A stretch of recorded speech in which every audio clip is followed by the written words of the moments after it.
पश्चिम बंगाल के शिक्षा भर्ती घोटाले में पार्थ चटर्जी और अर्पिता मुखर्जी की गिरफ्तारी के बाद रोज नए खुलासे हो रहे हैं। बताया जा रहा है कि फर्जी कंपनियों की जांच में ईडी को एक चौंकाने वाली जानकारी मिली है, जिसके मुताबिक अपने एक चपरासी देवाशीष बैद्यनाथ को अर्पिता ने कागजों में अपनी कंपनी का डायरेक्टर बना रखा था, जिसका उन्हें पता भी नहीं था। TV9 ने अर्पिता के ड्राइवर प्रणब चटर्जी से भी बात की। ड्राइवर ने बताया है कि अर्पिता अपने हर मूवमेंट को लेकर अपने ड्राइवरों को अंधेरे में रखती थी। महाराष्ट्र के राज्यपाल भगत सिंह कोश्यारी के एक बयान पर विवाद छिड़ गया है। शुक्रवार को उन्होंने कहा था कि अगर मुंबई और ठाणे से गुजरातियों और राजस्थानियों को निकाल दिया जाए तो यहाँ कोई पैसा नहीं बचेगा। उन्होंने मुंबई की आर्थिक राजधानी होने का क्रेडिट गुजरात और राजस्थान को दिया। शिवसेना नेता संजय राउत ने इस बयान का ये कहकर विरोध किया कि राज्यपाल ने महाराष्ट्र और मराठियों को भिखारी बता दिया। उद्धव और राज ठाकरे ने भी इसे महाराष्ट्र का अपमान बताया, लेकिन राज्यपाल ने कहा है कि उनके बयान को गलत तरीके से पेश किया गया। दिल्ली सरकार ने आबकारी नीति पर यू टर्न ले लिया है। दिल्ली के डिप्टी सीएम मनीष सिसोदिया ने आज प्रेस कॉन्फ्रेंस करके बताया कि सोमवार से दिल्ली में पुरानी एक्साइज पॉलिसी लागू होगी, यानी सरकारी दुकानों पर सिर्फ शराब बेची जाएगी। 16 नवंबर 2021 को राजधानी में नई एक्साइज पॉलिसी लागू हुई थी। सिसोदिया ने यू टर्न लेकर कहा कि सीबीआई के नाम से कारोबारियों को डराया जा रहा है, जबकि बीजेपी ने पलटवार करते हुए कहा कि जेल जाने के डर से पुरानी पॉलिसी लाई गई है। सेशन कोर्ट ने सामाजिक कार्यकर्ता तीस्ता सीतलवाड़ और पूर्व आईपीएस अधिकारी आरबी श्री कुमार की जमानत याचिका खारिज कर दी है। दोनों को गुजरात के 2002 के दंगों के सिलसिले में बेगुनाह लोगों को फंसाने के लिए फर्जी दस्तावेज बनाने के आरोपों में गिरफ्तार किया गया है। एसआईटी ने कोर्ट को बताया था कि सीतलवाड़ और श्री कुमार ने दिवंगत कांग्रेस नेता अहमद पटेल के इशारे पर बड़ी साजिश की थी, जिसका मकसद गुजरात के तत्कालीन मुख्यमंत्री नरेंद्र मोदी के नेतृत्व वाली भारतीय जनता पार्टी की सरकार को अस्थिर करना था।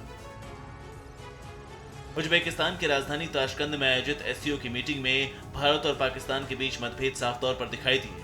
भारत के विदेश मंत्री एस जयशंकर ने पाकिस्तान के नए विदेश मंत्री बिलावल भुट्टो के सामने पाकिस्तान की पोल खोल कर रख दी। इस मीटिंग में भारत ने एशिया और यूरोप के बीच संपर्क के लिए ईरान के चाबहार बंदरगाह के इस्तेमाल पर जोर दिया, जिस बंदरगाह को भारत ने विकसित किया है। लेकिन भुट्टो ने सीपैक का जिक्र छेड़कर माहौल को गर्मा दिया।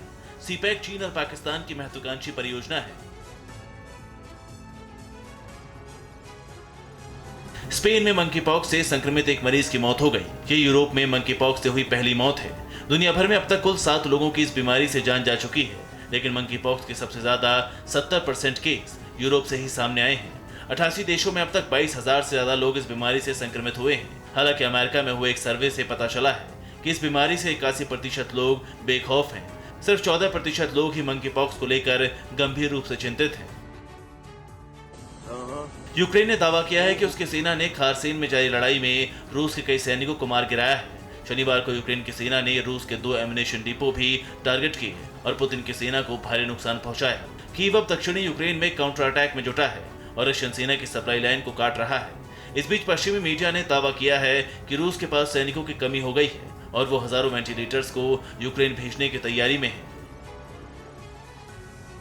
नेचुरल गैस को लेकर रूस ने अब बाल्टिक देश पर हमला किया है। रूस की कंपनी ज़ेम्प्रोम ने लातविया की गैस सप्लाई बंद कर दी है और इस बाल्टिक देश पर कॉन्ट्रैक्ट के उल्लंघन का आरोप लगाया है। पश्चिमी देशों के सेशंस के बाद रूस अब रूबल में पेमेंट ले रहा है, लेकिन लातविया अभी भी रूस को यूरो में पेमेंट कर रहा था।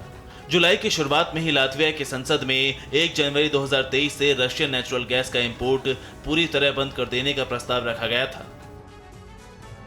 केंटकी की बाढ़ अब अमेरिका के लिए कुदरत का सबसे बड़ा प्रकोप बन गया है। बाढ़ प्रभावित इलाकों से हाहाकारी तस्वीरें सामने आ रही हैं। घर पानी में डूबे हुए हैं और लोग छतों पर बैठे हैं। ऐसी तस्वीरें आम हो गई हैं। बाढ़ के बीच से किशोरी का अपने कुत्ते के साथ छत से तैरकर जान बचाने की कहानी सामने आई है। रॉयटर्स के मुताबिक केंटकी में बाढ़ से अब तक 16 लोगों की मौत हो चुकी है, जिसमें 6 बच्चे शामिल हैं।